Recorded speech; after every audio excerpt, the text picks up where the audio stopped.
अस्सलामुअलैकुम, welcome to my YouTube channel. आज का लेक्चर है types of resistors, unit number 17 का। आज का सेकेंड लेक्चर है ये। और लेक्चर स्टार्ट करने से पहले अगर किसी को फुल बुक नोट्स चाहिए केमिस्ट्री के, फिजिक्स के और पाक स्टडीज इन इंग्लिश उर्दू, तो बायो में इंस्टाग्राम का लिंक जो है वो गिवन है, तो आप लोग उस पर जाके मुझे डीएम कर सकते हो। Okay, then types of resistors आता है। There are two types of resistors, linear resistors और नॉन लीनियर रेजिस्टर्स। अब फर्स्ट ऑफ ऑल तो रेजिस्टर क्या होता है? रेजिस्टर वर्ड निकला है रेजिस्ट मतलब रुकावट। ये मैंने आपको फर्स्ट लेक्चर लेते हुए भी समझाया था कि रेजिस्टर वर्ड रेजिस्ट से निकला है, जिसका मतलब होता है रुकावट। तो मतलब ये किसी चीज को रोकेगा और रोकता है किसको? करंट को रोकता है। इसकी एग्जांपल भी हमने डिस्कस की थी कि जैसे ट्रैफिक पुलिस है, जब रश बहुत ज्यादा हो जाता है ट्रैफिक का, तो वो ट्रैफिक को रोकती है।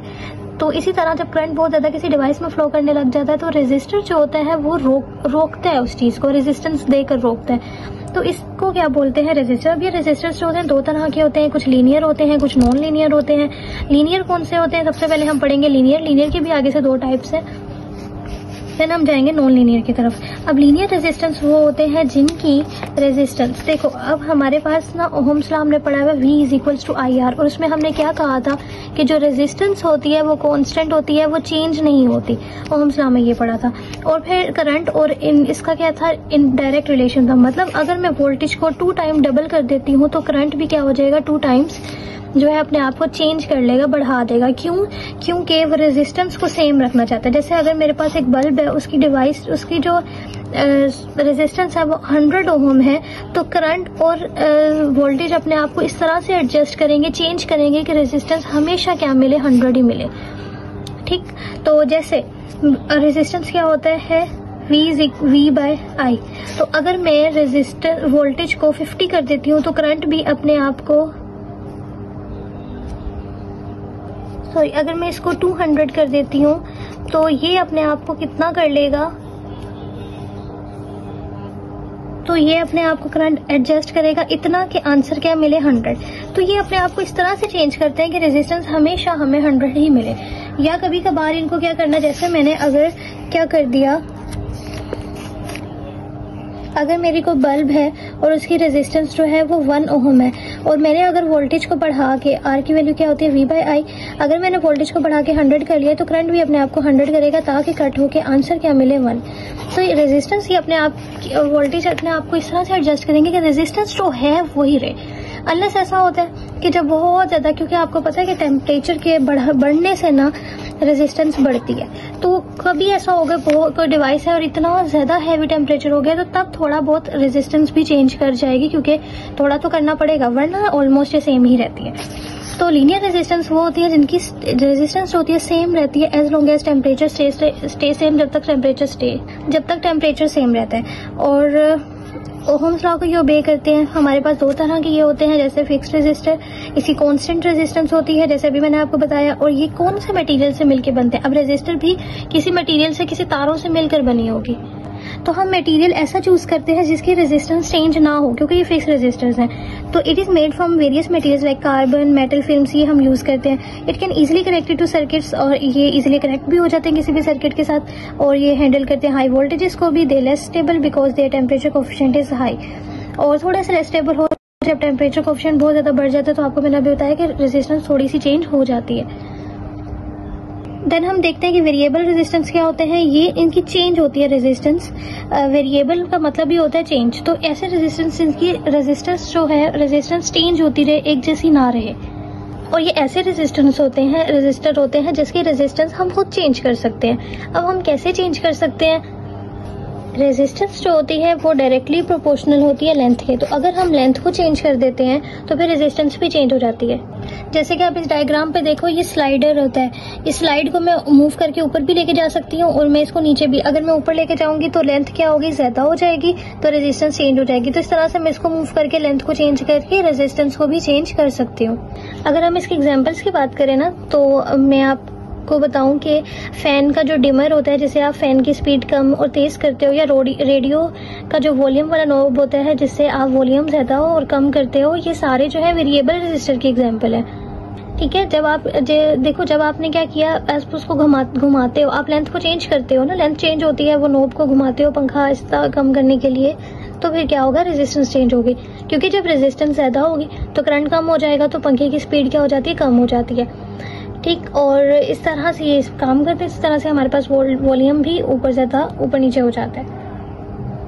ठीक है, तो इनकी चेंजेबल रेजिस्टेंस होती है। और इनको कैसी, they are made by winding a wire on insulating base. एक ऐसी इंसुलेटिंग बेस होती है, ठीक है, जिसके ऊपर इंसुलेटिंग बेस है, उसके ऊपर तारों को ऐसे लपेट के और फिर ये बनाए जाते हैं। Sliding contact is placed on wire. अभी आपको मैंने बताया, जो डायग्राम दिखाई उस पर ये स्लाइडिंग कॉन्टैक्ट होता है। स्लाइड वाला जो स्लाइड कर सके, तो वो जो होता है वो वायर के पास रखा जाता है। स्लाइडिंग कॉन्टैक्ट की वजह से लेंथ जो होती है चेंज होती है, और लेंथ रेजिस्टेंस के डायरेक्टली प्रोपोर्शनल होती है, तो लेंथ को चेंज करके हम रेजिस्टेंस को चेंज कर सकते हैं।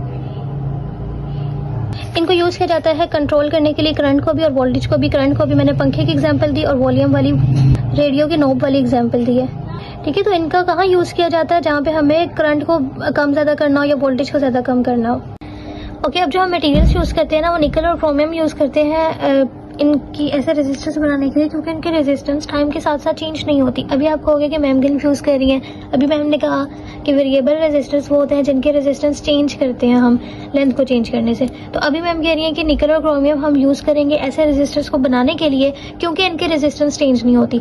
तो ये वो है कि देखो, अगर मुझे क्या करना पड़ता है, लेंथ को चेंज करके रेजिस्टेंस को चेंज करना पड़ता है। तो अगर मैं ऐसी तारें जिसमें मैं रेजिस्टर बना रही हूँ, मैं अगर लेंथ को बार बार चेंज कर रही हूँ और वो खराब हो जाए, जैसे रबड़ है उसको मैं खींचूं तो वो एक वक्त आएगा कि वो बिल्कुल खिंच जाएगा ना, स्प्रिंग भी खराब हो जाता है, हर चीज खराब हो जाती है। तो मैंने ऐसी मटेरियल यूज करना है कि वो ऐसे मटेरियल की तारें हो कि मैं उसको जितना मर्जी चेंज करती रहूं, वो वक्त के साथ साथ खराब ना हो, अपना आप को खराब ना करे, अपनी रेजिस्टेंस को खराब ना करे। हाँ, जब मैं उसको चेंज करूं तो वो मुझे रेजिस्टेंस की वैल्यू तो दे, लेकिन अपने आप को ना करे। तो ये वो बात लिखी हुई है। वेरिएबल रेजिस्टर को ना हम यूज करते हैं वोल्टेज को चेंज करने के लिए और करंट को चेंज करने के लिए, कंट्रोल करने के लिए। रेजिस्टेंस चेंज करके कंट्रोल करते हैं करंट को और वोल्टेज को। तो अगर तो हम करंट को कंट्रोल कर रहे हैं ना, तो उनको बोला जाता है रियोस्टेट, और जब हम वोल्टेज को कंट्रोल करते हैं तो उनको बोला जाता है पोटेंशियोमीटर। ठीक, अब हम पोटेंशियोमीटर के बारे में पढ़ते हैं। Okay, a circuit that produces an output voltage that is a fraction of its input voltage is called potential divider. नाम से पता लग रहा है कि पोटेंशियल को डिवाइड करना, तो हम पोटेंशियल डिवाइडर क्या है, मतलब वोल्टेज को हमने डिवाइड करना है। अब होता क्या है कि रेजिस्टर जो है ना, वो है तो रुकावट है। जब हम बैटरी का जो वोल्टेज है दो रेजिस्टर्स के दरमियान लगाते हैं, तो हमने बैटरी का वोल्टेज दो रेजिस्टर्स के, इधर R1 पड़ा हुआ है, इधर R2 पड़ा हुआ है, इनके दरमियान बैटरी का वोल्टेज लगा दिया। तो अब जो वोल्टेज है वो इन दोनों में आधा आधा डिवाइड होगा, आधा इधर जाएगा, आधा इधर जाएगा। ठीक, ये आपके पास 10 वोल्ट की बैटरी है और उसके साथ मैंने एक रेजिस्टर R1 लगाया हुआ है और उसके साथ एक रेजिस्टर R2 लगाया हुआ है। तो अब जो वोल्टेज है वो क्या होगा, दोनों में बराबर का डिवाइड होगा। लेकिन जिससे ये एक रूल है कि जिस रेजिस्टर की रेजिस्टेंस ज्यादा होगी उसको ज्यादा वोल्टेज मिलता है। जैसे ये एक रेजिस्टर है, इसकी 2 ओम है और ये जो है वो 3 ओम का। टोटल रेजिस्टेंस कितनी है, 3 + 2 5, तो टोटल रेजिस्टेंस है 5। तो अगर मुझे वोल्टेज निकालना है कि V1 में कितना गया, तो फॉर्मूला क्या होगा, R1 + R2 total resistance multiply by voltage. तो V1 कितना है, R1 कितना है, 2 है, ये दोनों 5 हो गए, 3 + 2 5 मल्टीप्लाई V1 कितना है, टोटल वोल्टेज 10। तो ये मेरे पास तकरीबन निकल कर आएगा 4 वोल्ट। इसी तरह मुझे अगर V2 का निकालना है कि उसमें कितना गया है, तो मैं क्या करूंगी, यहाँ पे R2 यूज करूंगी, R1 + R2 और यहाँ पे वोल्टेज। अब R2 कितनी है, 3 और ये 5 और ये 10 ही रहेगा, ये कितनी आ जाएगी, 6 वोल्ट। तो मतलब रही तो टोटल 10 ही है, लेकिन देखो आप इधर 6 किया, इसकी ज्यादा रेजिस्टेंस है तो इसने ज्यादा लिया और इसने कम लिया। अब अगर ऐसा हो कि दोनों की वैल्यू सेम हो जाए, जैसे कि ये भी 3 हो जाए और ये भी 3 हो जाए, तो फिर क्या होगा, 5 इसको देगा, 5 इसको देगा, फिर ये वोल्टेज जो होता है वो आधा आधा जाएगा। अब इसी चीज को हमें प्रूफ भी करना है कि आधा आधा कैसे जाता है। ठीक, अब आप देखो कि according to Ohm's law voltage across R1 में कितना होगा वोल्टेज, ओहम्स लॉ क्या होता है, V = IR। 1 के लिए इसके साथ 1 1 लग जाएगा और 2 के लिए इसके साथ 2 2 लग जाएगा। ठीक है, दोनों इक्वेशन को डिवाइड करेंगे। अब आप देखो, अब यहाँ पे ना एक क्वेश्चन आ रहा होगा कि भाई वोल्टेज दोनों का ये सेम क्यों लिया है ना। वो इसलिए क्योंकि दोनों जो है वो क्या है सीरीज में, और सीरीज में V क्या होता है, सेम होता है, तो इसीलिए यहाँ पे दोनों को V ले लिया था। अब यहाँ पे ये बन जाएगा फॉर्मूला, यहाँ पे फॉर्मूला याद रखना है। अब V2 जो है वो डिपेंड करता है कि स्लाइडिंग पोजीशन क्या है कॉन्टेक्ट की, मतलब आपने स्लाइड करके इधर लेकर गए या इधर लेकर गए, जब जो मैंने डायग्राम आपको दिखाई थी। ओके, स्लाइड करके आप वोल्टेज को बढ़ा भी सकते हो और आप वोल्टेज को कम भी कर सकते हो। उसके बाद अगर हम कहते हैं कि दोनों की रेजिस्टेंस जो है बराबर है, मतलब दोनों जो है वो 3 या 5 जो भी है, दोनों की रेजिस्टेंस क्या है, बराबर है। जैसे मैंने अभी आपको बताया कि दोनों की रेजिस्टेंस अगर सेम हो जाए, तो मतलब R1 हो या R2 हो, दोनों को सेम एक रेजिस्टर के इक्वल ले लिया। तो अगर मुझे आउटपुट कैलकुलेट करनी है तो कैसे कैलकुलेट करेंगे, R2 R1 प्लस R2 और Vin, जैसे अभी मैंने आपको फॉर्मूला बताया सेम वैसे ही है। ठीक है, आउटपुट है ना, तो आउटपुट मतलब V2 निकालिए। V2 के लिए क्या लगता है, R2 लगता है। अगर ये दोनों बराबर है, R1 हो या R2 हो, दोनों क्या है, R के इक्वल है, तो यहाँ पे भी R लगेगा। हर एक की जगह क्या लिख दिया, R लिख दिया। ये दोनों प्लस होकर 2R देंगे। अब ये कैंसिल हो जाएगा, 1/2 आ गया। इसका मतलब कि जो आप देख सकते हो कि वोल्टेज जो है वो दोनों हाफ में डिवाइड होगा, दोनों रेजिस्टर्स में बराबर का डिवाइड होगा। ये जो वोल्टेज डिवाइड हो जाता है, इसके यूजेस क्या है कि हम इसको इलेक्ट्रॉनिक सर्किट्स में यूज करते हैं। जैसे अगर हमें वोल्टेज जो है उसको एडजस्ट करना होता है, और हमने वॉल्यूम, जैसे म्यूजिक सिस्टम होता है, आपने देखा है कि रेडियो के ऐसे सर्कल बना होता है जिसको आप ऐसे घुमा के आवाज को कम ज्यादा कर सकते हो, तो इसलिए इस तरह से उसमें यूज हो रहा होता है। उसके अलावा हम इसको सेंसर सर्किट्स में यूज कर रहे होते हैं, जो लाइट डिपेंडेंट रेजिस्टर्स होते हैं। ठीक है, तो थर्मिस्टर्स में यूज हो रहा होता है, ताकि अब लाइट डिपेंडेंट रेजिस्टर्स होते हैं जिसमें हम वोल्टेज को चेंज करते रहते हैं और देखते हैं कि इस तरह से लाइट जो है वो चेंज हो रही है। तो ये जस्ट इसकी एप्लीकेशन थी, आपने याद करनी है, ज्यादा इसकी डिटेल में जाने की जरूरत नहीं है। सेकंड पार्ट की तरफ आते हैं non linear resistors. Non linear वो होंगे जिसकी रेजिस्टेंस जो होगी वो चेंज होगी। ठीक है, लीनियर की भी हमने 2 टाइप्स पढ़ी हैं। अब नॉन लीनियर वो जिसकी रेजिस्टेंस बिल्कुल चेंज होती रहेगी। अब वो टेम्परेचर के साथ, वोल्टेज, लाइट, इन सब के साथ जो है उसकी चेंज होगी। अब इसकी टाइप्स होती है, सबसे पहले आता है थर्मिस्टर। थर्मिस्टर जो है वो रेजिस्टर है जिसकी रेजिस्टेंस चेंज होगी टेम्परेचर के साथ। ओके, अभी तक हम जो पढ़ते आ रहे हैं ये बहुत इंपॉर्टेंट है, और वो ये पढ़ते आ रहे हैं कि रेजिस्टेंस टेम्परेचर के डायरेक्टली प्रोपोर्शनल होता है। मतलब ये भी हमने पढ़ा है कि रेजिस्टेंस टेम्परेचर को चेंज करने से चेंज होती है। एक्चुअली हमें पहले से ही ये पढ़ लिया कि रेजिस्टेंस टेम्परेचर के डायरेक्टली प्रोपोर्शनल होती है, ऐसा जरूरी नहीं है। ठीक है, हम ये कहते हैं कि टेम्परेचर के चेंज होने की वजह से वो टेम्परेचर ज्यादा भी हो सकता है और वो कम भी हो सकता है। तो बेसिकली रेजिस्टेंस जो है ना वो चेंज होती है। ये इंपॉर्टेंट है कि रेजिस्टेंस चेंज होती है कब, जब आपका टेम्परेचर जो है वो चेंज होता है। ठीक, अब यहाँ पे आप लिखते हो कि मटेरियल यूज इन थर्मिस्टर। जो भी मटेरियल्स हम थर्मिस्टर में यूज करते हैं ना, थर्मिस्टर क्या ऐसी चीजें हैं जिनकी रेजिस्टेंस चेंज होती है जब टेम्परेचर चेंज होता है। तो उसमें जो मटेरियल्स यूज करना है वो सेमीकंडक्टर यूज होगा या पॉलीमर यूज होगा। ओके, टेम्परेचर कोएफिशिएंट जो होता है थर्मिस्टर्स का बहुत ज्यादा हाई होता है। अब थर्मिस्टर की भी आगे से टाइप्स होती हैं, जैसे कि ये इंपॉर्टेंट है। कुछ होते हैं पीटीसी, मतलब कि पॉजिटिव टेम्परेचर कोएफिशिएंट। ये वो चीजें हैं जिनकी रेजिस्टेंस जो है वो टेम्परेचर के साथ इंक्रीज करेगी। मतलब इनका टेम्परेचर के साथ क्या होता है, डायरेक्ट रिलेशन होता है। ऐसे ऑब्जेक्ट्स या ऐसी चीजें जिनकी टेम्परेचर की चेंज की वजह से रेजिस्टेंस इंक्रीज कर देती है, इसका मतलब वो क्या है, वो पॉजिटिव टेम्परेचर कोएफिशिएंट है। मतलब उनका टेम्परेचर कोएफिशिएंट जो है वो प्लस में है। टेम्परेचर कोएफिशिएंट को अगर हम अल्फा लिख रहे हैं तो वो प्लस में होगा। जैसे प्लस 7.5 वैल्यू है, अगर कोई भी वैल्यू है उसके साथ प्लस है, प्लस में इसका मतलब कि उनका टेम्परेचर इंक्रीज करने पर रेजिस्टेंस बढ़ जाती है। फिर होते हैं नेगेटिव टेम्परेचर कोएफिशिएंट। ये वो थर्मिस्टर्स होते हैं जिनकी रेजिस्टेंस जो होती है वो कम हो जाती है जब टेम्परेचर बढ़ता है। तो इनका मतलब कि रेजिस्टेंस का टेम्परेचर के साथ डायरेक्ट नहीं इनवर्स रिलेशन होता है। तो कुछ ऐसे ऑब्जेक्ट्स होते हैं जिनकी टेम्परेचर बढ़ाते हैं तो रेजिस्टेंस बढ़ती है, और कुछ ऐसे होते हैं जिनकी टेम्परेचर बढ़ाने से रेजिस्टेंस कम होती है। ऐसी चीजों का जो अल्फा होता है टेम्परेचर कोएफिशिएंट वो माइनस में होता है। जैसे -7.5 कुछ लिखा होगा, 10 कोई भी वैल्यू हो सकती है, लेकिन साथ माइनस लिखा होगा। तो इसका मतलब कि उनकी रेजिस्टेंस कम होगी जब टेम्परेचर बढ़ेगा।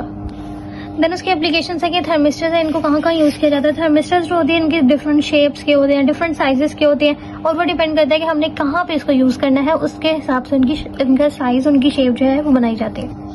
और इनकी रेजिस्टेंस टेम्परेचर के साथ साथ जो है वो चेंज होती है, हमें पता है। सबसे पहले हम इसको कहाँ यूज कर सकते हैं, हम इनरश करंट लिमिटर्स में यूज करते हैं। मतलब कि क्या, जब आप डिवाइस को ऑन करते हो तो ऐसा होता है कि बहुत सा करंट एकदम से मिलता है।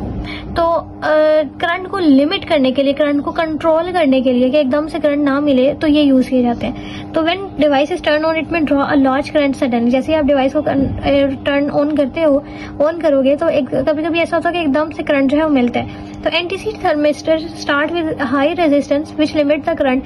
तो एनटीसी रेजिस्टेंस जो है वो यूज किए जाते हैं जिनकी रेजिस्टेंस बहुत ज्यादा होती है। अभी टेम्परेचर कम है ना, तो इसलिए एनटीसी नेगेटिव वाले यूज किए गए। इनकी हाई रेजिस्टेंस होती है विच लिमिट द करंट, जो कि रेजिस्टेंस ज्यादा है तो करंट को रोकेगी, ठीक है, इसलिए यूज किया जाता है पावर सप्लाईज में और इलेक्ट्रिक बल्ब वगैरह में। फिर आता है ओवर हीटिंग अलार्म। अब ये क्या होगा कि इसको, ये जो सारे अलार्म्स वगैरह होते हैं आप मोटर्स में, ट्रांसफॉर्मर्स और जनरेटर्स वगैरह में यूज करते हो। इसका होता है जब टेम्परेचर कम होता है तो थर्मिस्टर की क्या होगी कि ज्यादा रेजिस्टेंस होगी, ठीक है। इसका मतलब कि ये एनटीसी वाला है, क्योंकि टेम्परेचर कम है तो रेजिस्टेंस क्या ज्यादा है, तो फिर ये करंट जो है उसको स्मॉल गुजरने देगा। जैसे जैसे टेम्परेचर बढ़ता रहेगा तो रेजिस्टेंस क्या होती जाएगी, कम होती जाएगी, तो ज्यादा करंट गुजरने लग जाएगा। तो इट इज यूज, इसलिए it is also use in fire alarms और थर्मोस्टेट्स में भी इसको यूज किया जाता है। फिर आता है टेम्परेचर मेजरमेंट। अच्छा, इसमें यही है कि जब टेम्परेचर ज्यादा हो जाता है ना तो करंट ज्यादा हो जाता है और फिर अलार्म बजने लग जाता है, ठीक है। तो मतलब टेम्परेचर ज्यादा होने पर सर्किट जो है ट्रिगर कर जाता है। फिर टेम्परेचर मेजरमेंट्स में कैसे यूज किया जाता है, thermistor change resistance with temperature so they measure temperature accurately. इसका मतलब अगर ये टेम्परेचर जो है, ये ऐसे थर्मिस्टर ऐसी चीजें जो रेजिस्टेंस चेंज करते हैं अपने टेम्परेचर के साथ साथ, तो इसका मतलब हम टेम्परेचर को अच्छे से मेजर कर सकते हैं कि इतने टेम्परेचर पे इसने इतनी रेजिस्टेंस की है, इतने पे इतनी, तो हम हर टेम्परेचर को मेजर कर सकते हैं। नेक्स्ट है वीडीआर। ये क्या होता है कि इसको बोलते हैं वोल्टेज डिपेंडेंट रेजिस्टर्स। इसमें क्या होगा, जो रेजिस्टेंस है वो वोल्टेज के साथ चेंज होती है, ठीक है। तो आप इसको सर्किट के प्रोटेक्शन के लिए यूज करते हो। जैसे एकदम से अगर ज्यादा वोल्टेज आ जाता है, जैसे लाइट बहुत ज्यादा हो गई, बहुत ज्यादा वोल्टेज आ गया, तो ये जो वीडीआर है ये उसको सेफ लेवल पे कम कर देता है, ठीक है, वोल्टेज को कम कर देता है। ओके, अब protect circuit from high voltage, जैसे कि हाई वोल्टेज आने से बचाता है। रेजिस्टेंस डिपेंड ऑन, क्योंकि इसकी रेजिस्टेंस वोल्टेज पे डिपेंड करती है। हाई वोल्टेज पे it reduce voltage to safe level. जब वोल्टेज बढ़ जाता है तो ये क्या कर देता है, उसको कम लेवल पे कम कर देता है अपनी रेजिस्टेंस को चेंज करके। जो मटेरियल्स हम इसमें यूज करेंगे मेटल ऑक्साइड के होने चाहिए और जिंक ऑक्साइड के। इसमें क्या होता है, लाइट डिपेंडेंट रेजिस्टर। इसमें लाइट की इंटेंसिटी के साथ साथ रेजिस्टर जो है वो चेंज होता रहता है। लाइट की इंटेंसिटी चेंज करते रहो, मतलब ब्राइट करो और फिर कम करो, ब्राइटनेस ज्यादा करने की ये इंटेंसिटी होती है, ठीक है। तो उससे क्या होगा, रेजिस्टेंस भी चेंज होती है। जैसे जब डार्क होता है तो रेजिस्टेंस बहुत ज्यादा होती है, और जब लाइट होता है मतलब रोशनी होती है तो फिर रेजिस्टेंस होती है वो कम होती है। तो हम इसको ऑटोमेटिक स्ट्रीट लाइट्स नहीं होती उसमें ये यूज किया जाता है। खुद से ये क्या होता है कि जब लाइट आती है, मतलब जब रोशनी होना शुरू हो जाती है तो रेजिस्टेंस कम होने लग जाती है, और जब अंधेरा होता है तो रेजिस्टेंस क्या होती है, हाई होती है, ठीक है। ये चेंज होती है रेजिस्टेंस, इसकी लाइट के साथ चेंज होती है। डार्क में high resistance, light low resistance, made from material cadmium sulphide के होने चाहिए। ऑटोमेटिक लाइट्स में यूज किया जाता है। सेंसर्स में, अलार्म्स में और कैमराज में सेंसर्स वो चीजें होती हैं जो आपकी मोशन को डिटेक्ट करके खुद से, आप बहुत सारी आजकल वो वाली लाइट्स आई हुई है कि स्टेयर्स पे लाइट्स होती हैं स्टेयर्स के बीच में, और आप जैसे ही स्टेयर पे अपना पाँव रखते हो तो वो आपको सेंस करके लाइट को ऑन कर देती हैं। तो ये सारी चीजें उनमें यूज की जाती हैं। They are versatile and cost effective. I hope you understand this lecture. Thank you so much for watching. Allah Hafiz.